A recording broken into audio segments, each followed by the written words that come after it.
Hello, parents to be, new parents. So let's talk about this really big issue of circumcision and your baby.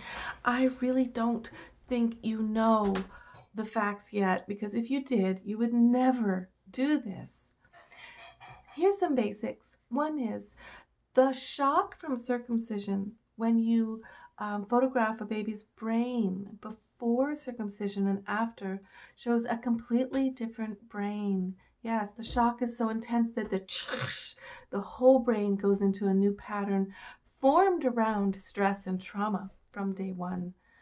Now, also, these lies have been told to all of us about the man's intact penis as if it weren't made perfectly by the divine creator. This idea of having to be cleaned all the time. You know, the liquid, the cream that the penis makes on his own is a protectant against infection, against disease. It's a lubricant that keeps him comfortable all day. And it's also a lubricant for his lover woman. It really makes her happy. Did you know that 70% of a man's pleasure receptors are in his foreskin? So when you take away his foreskin, you're robbing him of 70% of amazing pleasure he otherwise would have for the rest of his life.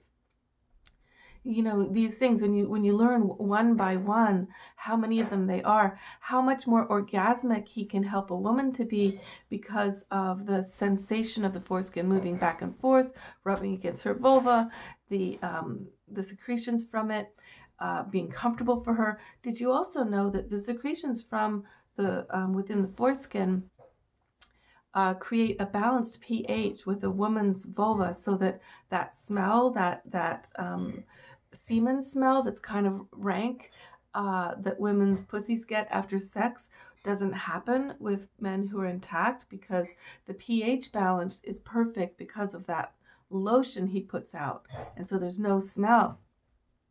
So many things. Okay, so really, please don't do this. Please, I'm begging you. um, the comfort all day long. Think about the sheath, having your own sheath for your sword, you know, all day long. The protection, if the boy's penis is on the outside of him, to have a foreskin is to be protected and also made comfortable. It's rubbing all up and down throughout the day. If it's a tight foreskin, which sometimes that can be a problem, even just coconut oil makes that problem go away.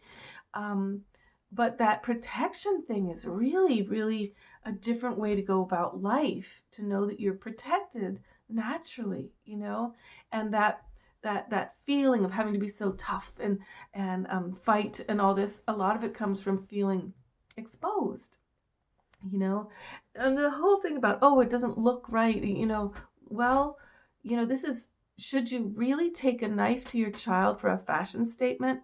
Really? Because you could give him that choice. If he really feels it doesn't look the way he wants to look, he could do that later in life. Although the men who've reached out to me from this show and tell me that they did the circumcision later in life are so upset.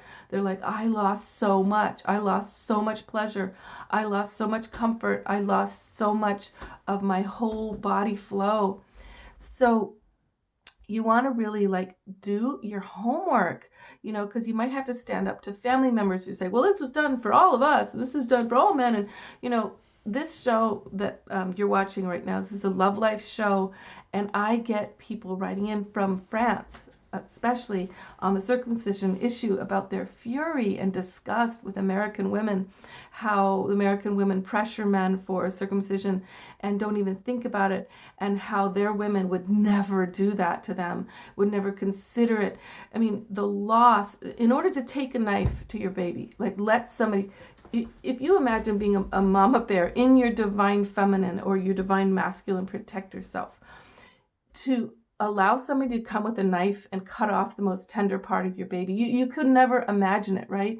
But in this circumstance, suddenly people are handing their child over to a stranger, saying, here, take the knife.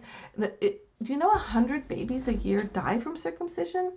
I know one lady, she told me this, the poor little boy's penis filled up with blood, and and they don't even know how much foreskin they're taking. They're just randomly pulling, so nobody's an expert at this. This is like, you get it? You get it? Like, why would you do this? Because the reason why is because you've lost touch. I've lost touch. All of us have lost touch with the divine feminine wisdom and knowledge that is totally, totally a mama bear and would kill to keep somebody away from their child with a knife. But instead, the placated, zombified, mechanized society of Americans hands their baby over. Do this. Come on, just do it. I think it's good. I think it'll be fine. Oh, why not? Like, does it matter? Let's kind of, is it a big deal? Is it a big deal? I mean, look, if ears went out of fashion because they'd stick out, like, would you give them a knife? Yeah, cut them off. It's not fashionable. Just cut off the ear, the outer part of the ear. Just cut them off. To a baby, why the foreskin? Why the most tender, sensitive part of a child's body? Why? Insanity. That's the only thing. It's total disconnect, out of touch from so many levels of the feminine, of the heart, of intuition, of sensuality, of the wisdom, of the creative beauty of the sexual act and sexuality. It's a numbing. If you can imagine doing that to a child when they first come to the planet, and then in a lot of circumcisions, they'll then stuff the baby's mouth as they scream with a rag full of alcohol. They'll do that. I was at a circumcision where they did that because I was dating a Jewish man, and I thought, I should understand his tradition if I ever have children. And when I saw this, the full on wailing rage surrender into I'm being destroyed on my first day here, and then the alcohol in the mouth. What is that associating? Violence and sex. And no wonder American men are so completely, struggling with their sexuality and their heart and their path and their intuition and their sensuality, and it's become so pornographic, and they're like beating themselves off. Why are they beating themselves off to porn so hard? Because they don't have 70% of their pleasures gone. They're having to work really hard to have any pleasure at all because it was robbed from them day one. So please take this to heart and let your child be intact. Let him have his full masculine bliss and power and beauty, and let him choose. Who are you to say you get to choose over somebody else's body like that? Oh, you're doing him a favor? Really doing him a favor so he won't have to deal with it later. This is the way people think, and the other thing, you got to be really careful, because I know a woman who, she didn't plan to circumcise her boys. Her twin boys were born. They took the babies out of the room, and without even telling her, they circumcised them both and brought them back wrapped in bandages,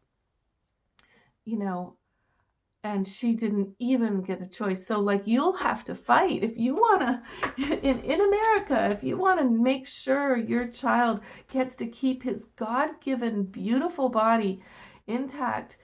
Not only will you have to fight all the parts of society and pressure from family and religion and your feelings of jealousy because you didn't get to keep your body intact, so you want to make the son like dad, all of that. But you'll also have to fight this thing, this deep wave, this sorrow of the loss of the heart of humanity, and the loss of the love of sensuality and of woman, and of woman, really, because you're taking away all the pleasure of all these women, of all his lovers in the future.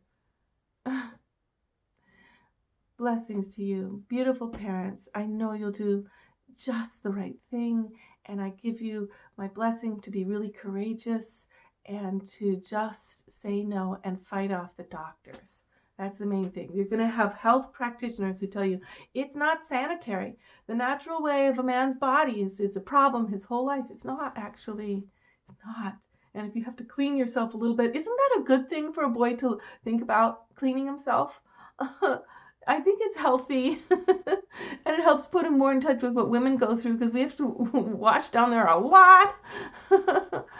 All right, but really be aware of the health practitioners and the doctors and the hospitals. You got to write into contracts. You've got to, demand, to not have the baby taken from you. You're gonna, I mean, I had to actually get a special doctor because I was in Mexico because they had a habit of taking children away for 3 hours the moment they're born to do all their little experiments on your child. Like, I had to get a doctor from Sweden when I was in Mexico in order to find any doctor who'd be willing to let me keep my baby for the whole time and not take her away. So do it. Don't be lazy. Don't be like, I don't want to have to deal with that. Oh, let's just go with the flow. Don't do that. Okay? You are the bear now. You are the warriors. You're the only one who can defend them against the world for a long time. So get with it, starting now. Okay, thank you for being with me.